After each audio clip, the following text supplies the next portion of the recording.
Okay, so we went over the E2 reaction with acyclic structures. Now we're going to approach E2 reactions with cyclohexane rings. So we're going to start with a very simple system where we just have a cyclohexane ring with a single leaving group on it. So we're going to draw this in chair form because, again, we do have the requirement that our leaving group and our hydrogen adopt a coplanar and most often an antiperiplanar arrangement.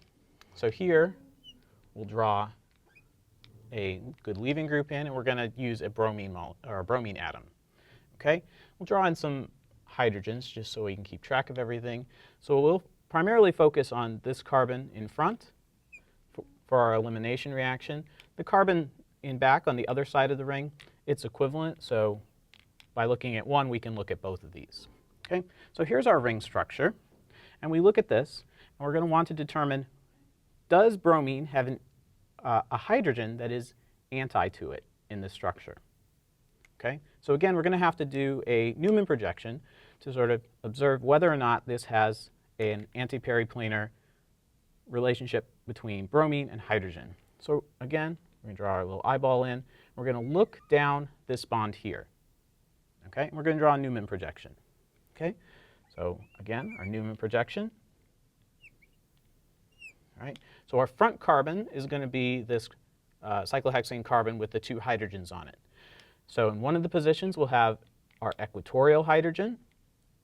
This hydrogen pointing down is going to be our axial hydrogen. And then this bond going here, this will sort of go out to the rest of the ring. So I'm just going to abbreviate that ring for now. Okay, our back carbon, let's go ahead and draw that in. So we have an axial hydrogen, so we'll have a hydrogen pointed up. We'll have a bromine equatorial. So here's our hydrogen that was equatorial, bromine that's equatorial is on the same side.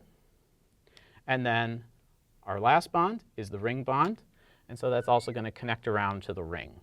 We're really only interested in the Newman projection through this bond here. Okay, so we look at our Newman projection we just drew. Here's our leaving group, right? But when we look what's anti to that, we have this ring bond here, right? So we don't have an anti-relationship between our bromine and a hydrogen. So an E2 reaction for this ring conformation is not going to go forward.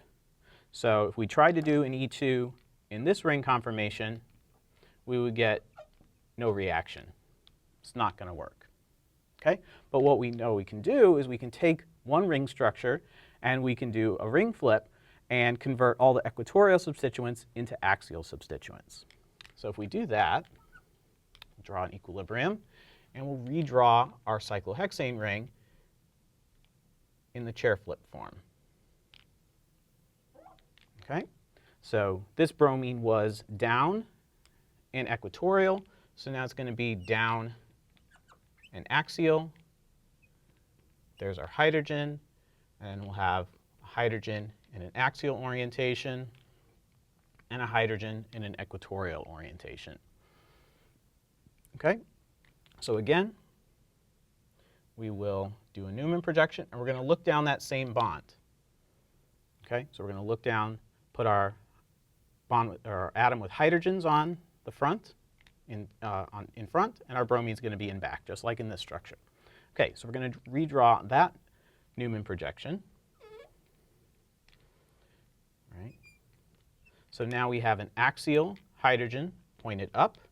We have an equatorial hydrogen going this way, and then we have our cyclohexane ring going the other way. We now look at this carbon here, right? We have an equatorial hydrogen. That's going to be pointed off to the right. We have an axial bromine, which is oriented down. And we have the rest of our ring bonds. So that ring is going to go around, and it's going to connect, form our cyclohexane ring. So again, now we look, where's our leaving group? Well, we have our leaving group here with our bromine. We look in the position that's anti to that. We have a hydrogen.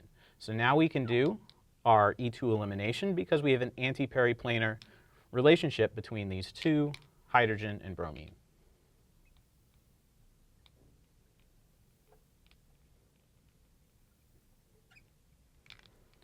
So when our E2 reaction goes forward, we do that elimination. We are going to form a cyclohexene structure where we have an alkene as part of that double bond. Right? So the key here to remember, sort of the takeaway,